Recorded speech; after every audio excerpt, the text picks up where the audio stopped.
అదే RTV app వార్తల్ని క్షణాల్లో చదివే అవకాశం ఉంటుంది. ఒక న్యూస్ పేపర్, ఒక టెలివిజన్ ఛానల్ మీ చేతుల్లో ఎప్పుడూ ఉంటాయి.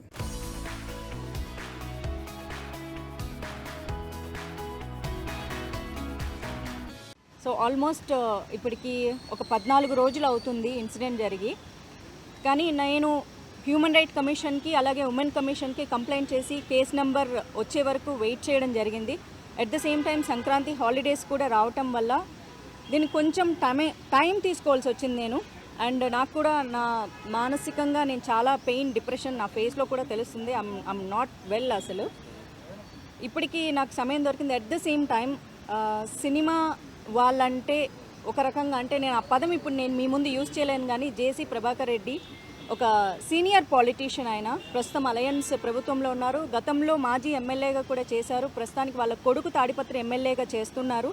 Municipal chairman commission of Tadipatri కూడా ఉన్నారు. సో వారు నా మీద అనవసరమైన వ్యాఖ్యలు చేశారు. మహిళల సంరక్షణ కోసం నేను మాట్లాడడం మాత్రమే జరిగింది తప్ప నేను ఎవ్వరి పేర్లు కూడా మెన్షన్ చేయలేదు. ఎప్పట్లాగే సోషల్ అవేర్నెస్ కోసం నేను వీడియోస్ చేస్తూ ఉంటా. సినిమా ఇండస్ట్రీలో చాలామంది అమ్మాయిలకు జరుగుతున్న అన్యాయాల మీద నేను ఎన్నోసార్లు మాట్లాడాను కూడా.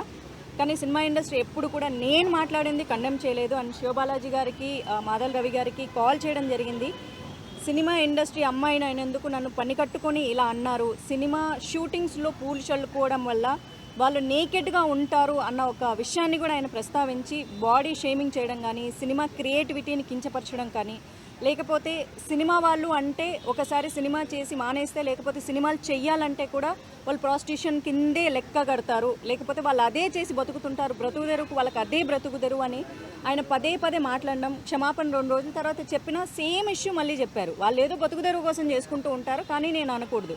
సో సినిమా వాళ్ళంటే ఇంకా బతకడానికి ఇంకా వేరే పనేం లేదు. నా పార్టీకి నేను సినిమా ఇండస్ట్రీలో ఈ మధ్యకాలంలో సినిమాలు చేయట్లేదు. నేను బెంగళూరులో జాబ్ చేసుకుంటూ అక్కడ బ్రతుకుతూ ఉంటే నన్ను పుల్ చేసి ఇలాంటి మాటలు మాట్లాడడం నాకు చాలా బాధ కలిగించింది.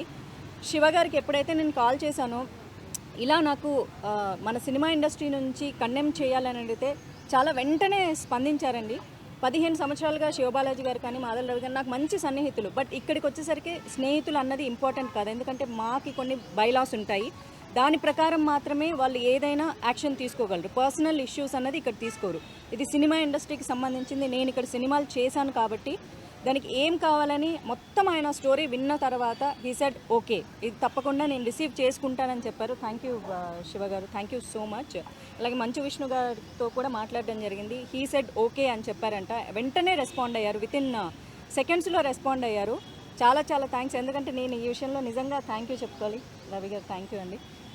బికాజ్ నేను చాలాసార్లు సినిమా ఇండస్ట్రీ మీద ఎన్నో విషయాల మీద నేను చాలా హార్ష్గా మాట్లాడడం కూడా జరిగింది. కాకపోతే ఇండస్ట్రీ ఒక్కటే అనుకుంది, మాధవి ఎప్పుడు మాట్లాడినా కఠినంగా మాట్లాడుతుందేమో కానీ బట్ రైట్ టాపిక్ మాట్లాడుతుంది, మా అమ్మాయి అనుకున్నారు. అందుకే ఈరోజు మా అసోసియేషన్ కూడా స్పందించింది. నేను నిజంగా మనస్ఫూర్తిగా థ్యాంక్ యూ చెప్తున్నాను. ఎందుకంటే మాధవీలత అనే అమ్మాయి ప్రజలకు తెలిసింది సినిమా ఇండస్ట్రీ ద్వారానే.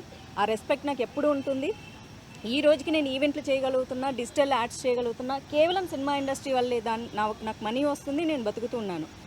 జాబ్ ఉన్నా ఇది కూడా నాకు బ్రతుకు తెరువుకు నాకు చాలా అవసరం అవుతుంది. ఇలాంటి రంగంలో నేనున్నందుకు ఎప్పుడు నేను ప్రౌడ్ ఫీల్ అవుతాను. రంగులేసుకునే వాళ్ళని అవమానిస్తున్నా సరే, మేము ఇంకా వేరే రంగాల్లోకి వెళ్ళి పాలిటిక్స్లోకి వెళ్ళాను. పాలిటిక్స్లోకి వెళ్ళింది సినిమా రంగం ఇచ్చిన గుర్తింపు నాకు ఇంకా ఎక్కువ గుర్తింపు తీసుకొచ్చింది. ఈరోజు ఇంతమంది మీడియా మిత్రులు వచ్చినా, లేకపోతే అలాంటి సీనియర్ పొలిటీషియన్స్ కామెంట్ చేస్తున్నారన్నా నాకంటూ ఒక గుర్తింపు ఉండడం వల్లే. కానీ పదే ఇంతకుముందు, ఇప్పుడు, రేపు పొద్దున కూడా స్మృతి ఇరానీ గారు కూడా అన్నారు, మేము సినిమా వాళ్ళం అయినందువల్లే మా విధానాల గురించి ఖండించాలే తప్ప మా పాత్రలో, లేకపోతే మేము సినిమా యాక్టర్లను మమ్మల్ని పదే క్యారెక్టర్ అసాసినేట్ చేయడము అన్నది కరెక్ట్ కాదు అని. సో ఇంతకంటే నేను ఏం మాట్లాడలేకపోతున్నాను. Because still there is a pain. నేను ఎమోషన్ అవుతూనే ఉన్నాను. ఏడ్చి పెడితే నేను చాలా వీకర్ అనుకున్నా. I'm not weaker, I'm a fighter. నేను ఫైట్ చేస్తాను. మొదటగా నన్ను సినిమా అమ్మాయిగా నన్ను ఖండించారు, బూతులు మాట్లాడారు కాబట్టి నేను ఫస్ట్ నా మొదటి అడుగు మా ఛాంబర్లో పెట్టాలని నేను ఇక్కడికి వచ్చాను. తర్వాత ఫర్దర్గా నేను ఏం చేస్తాను అన్నది ఖచ్చితంగా నేను మీడియాకి ఇన్ఫామ్ చేస్తాను.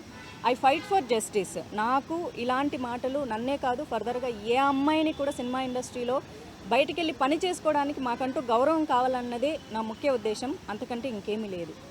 Thank you.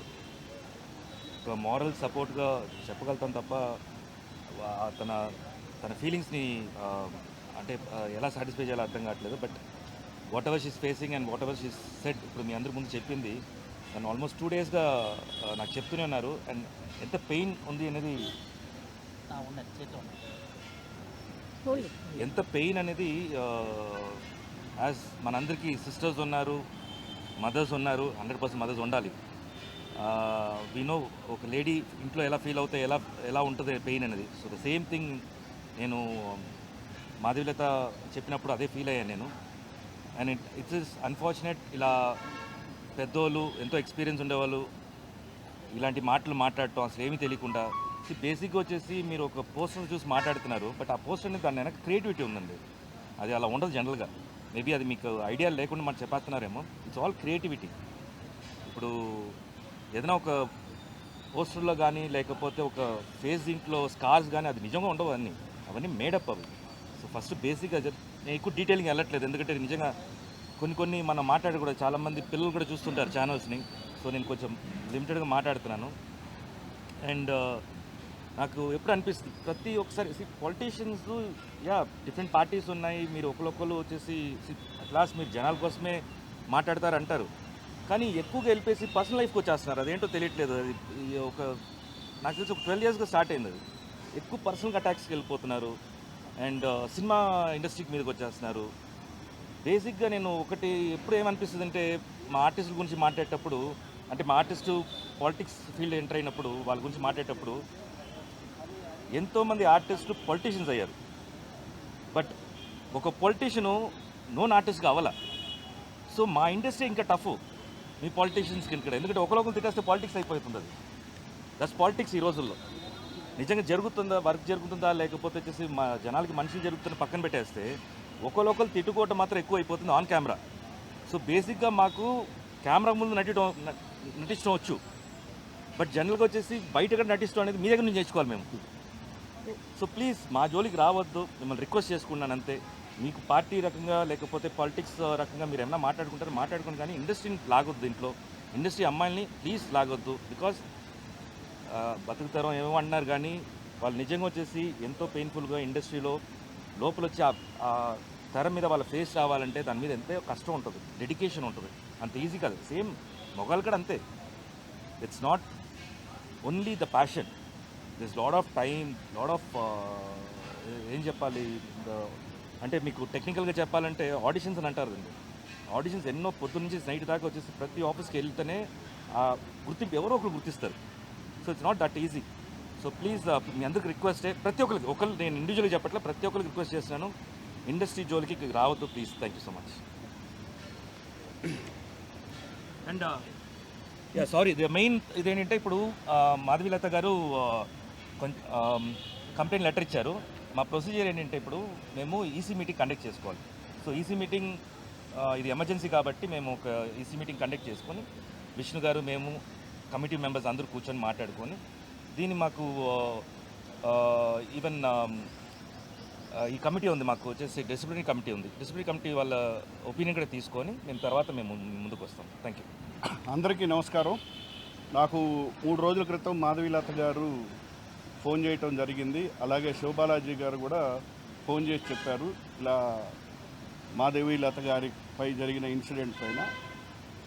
దానిపై మంచు విష్ణు గారితో కూడా మాట్లాడటం జరిగింది.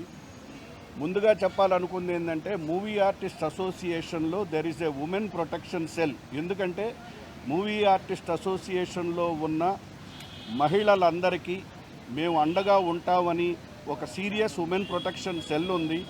ఎందుకంటే ఇవాళ అసోసియేషన్లో మహిళలు వర్క్ ప్లేస్లో యాక్ట్ చేస్తున్నారు. వాళ్ళు ఎంతో కష్టపడి పాపం వాళ్ళ జీవితాలను పణంగా పెట్టి వాళ్ళు యాక్ట్ చేస్తున్నారు, జనంలోకి వెళ్తున్నారు. మరి అటువంటి వారిపైన ఎటువంటి దాడిని కూడా మేము మూవీ ఆర్టిస్ట్ అసోసియేషన్ తరఫు నుంచి ఖండిస్తాం. అలాగే మూవీ ఆర్టిస్ట్ అసోసియేషన్లోని మహిళలందరికీ అండగా ఉంటుంది. అలాగే మాధవీలత గారిని ఆ రోజు నేను రిక్వెస్ట్ చేసాం. ఛాంబర్లో కూడా వారు కంప్లైంట్ ఇచ్చారు. అలాగే ఇండస్ట్రీలోని అన్ని సంఘాల్లోనూ వారు కంప్లైంట్ ఇవ్వటం జరిగింది. తప్పనిసరిగా, ఎందుకంటే ఈ మధ్య మేము చూస్తున్నాం, మాకు చాలా బాధాకరంగా ఉంది. ఇండస్ట్రీలో చాలా వ్యక్తుల పైన ఈ యూట్యూబుల్లో రాంగ్ ప్రచారాలు, అంటే నిజం గడప దాటే లోపే అబద్ధం ఊరంతా తిరిగేసి వస్తుంది. అది వాళ్ళ వ్యక్తిగత జీవితాలని పాడు చేస్తున్నాయి. ఎంతోమంది గురించి చనిపోయారని కానీ. సో ఇటువంటి దాళ్ళు మహిళలపై ఉండకూడదని మూవీ ఆర్టిస్ట్ అసోసియేషన్ ఇప్పుడు వారు ఇచ్చిన కంప్లైంట్ని మాకు వీ హ్యావ్ ఏ కమిటీ. ఈ కమిటీలో మొత్తం committee members, office bearers, committee members అందరూ చర్చించి దీనిపైన the entire committee will take a decision and we all say that we will stand by all the women in movie artist association. And మీరేం కంగారు పడద్దమ్మా, there is a women protection cell not only in movie artist association but the industry, film industry as a movie artist industry as a women protection cell. So తప్పనిసరిగా ఇండస్ట్రీలో కష్టపడే మహిళలకి అండగా ఉంటారని చెప్తూ మరిన్ని వీడియోస్ కోసం ఛానల్ ని సబ్స్క్రైబ్ చేయండి, లేటెస్ట్ అప్డేట్స్ కోసం వాట్సాప్ ఛానల్ ని ఫాలో చేయండి అండ్ లింక్ డిస్క్రిప్షన్ లో ఉంది.